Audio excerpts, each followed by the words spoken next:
Aloha guys, this is JRTV Hawaii, in search of a great marriage, new ideas, and world peace.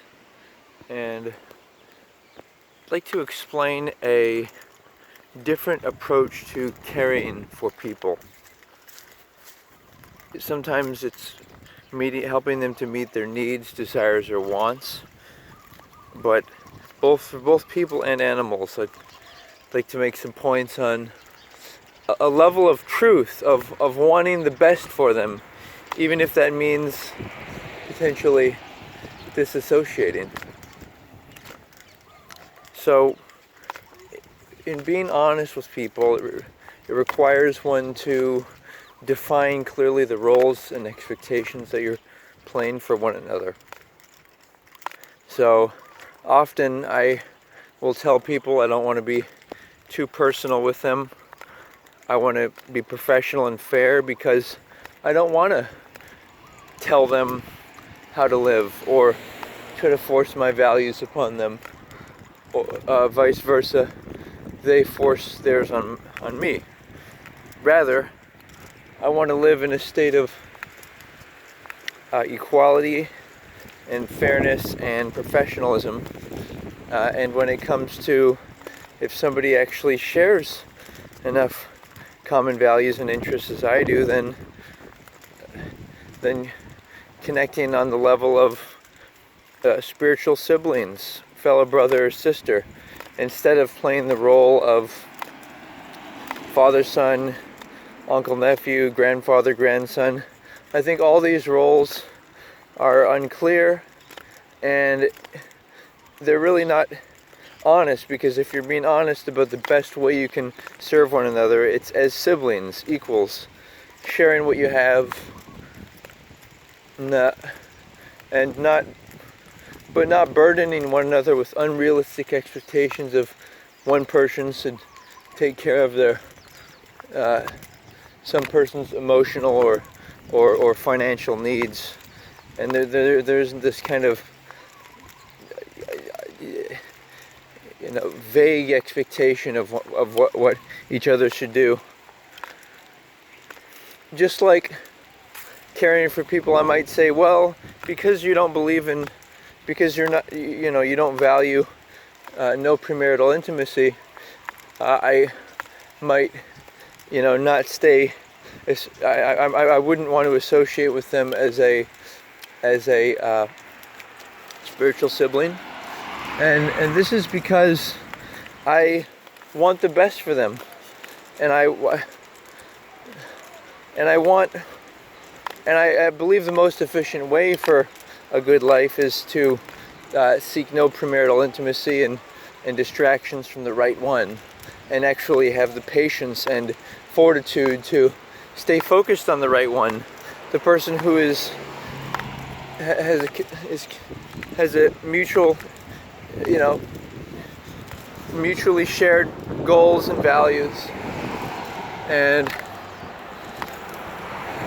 again, like the truth with like people in political office, like if they're not competent, I think it's caring for them, like it's caring for them versus caring for the system. But caring, you got to care for the integrity of the system, and sometimes the way to do so is to say that that person's not qualified for that position.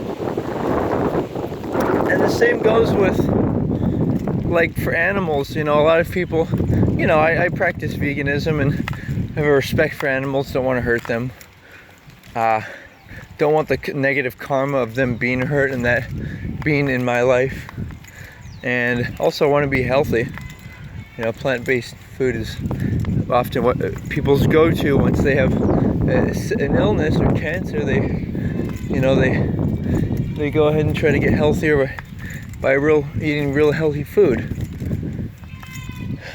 The point being is that a lot of these people care about vegans on these vegans care about animals on the basis that they're caring for the animals. But I would argue that oftentimes, like spaying and neutering an animal, like would you want to be spayed and neutered, or would you want to be on a leash and they might care for the spirit of the animal, the thing that animates the animal. You could say that it's all the unified field or pure consciousness. I don't know since animals aren't self-aware. However, I do think that a human life is better than an animal life, because a human life allows one to experience their own individual life. I wouldn't want to be an animal, so I don't think it's good to support animals and perpetuate their existence and breed them and such, because they can I wouldn't want to be an animal. Just like I wouldn't want to be an invalid. Like, I'd rather be humanely killed so that I could go on to my next life. And that is the path of pure consciousness. If you believe that you are all that is, you're able to extract yourself from the mundane life of all these bipedal hominids walking around, humans, and enter into the life of God consciousness, where you can care about people on a transcendental level, where you're transcending your own envy, because envy is only a disapproving of the misuse of somebody's body or money. If somebody has abundance of money and a nice body, then you applaud that, as long as they use it properly. And so let us do that. Let us care for one another as humanity, as if we were a deity looking down upon us, which is what we are. We are all that is. So that is, I think, the best way for us to care about one another and help us to incarnate from one lifetime to the next and better. And it's better to, for example, kill a bad criminal so they can reincarnate into a fresh new body, fresh new mind, and treat it like it's just getting a new car. Don't be attached to this. We are all it is. Sometimes magic mushrooms help in that process.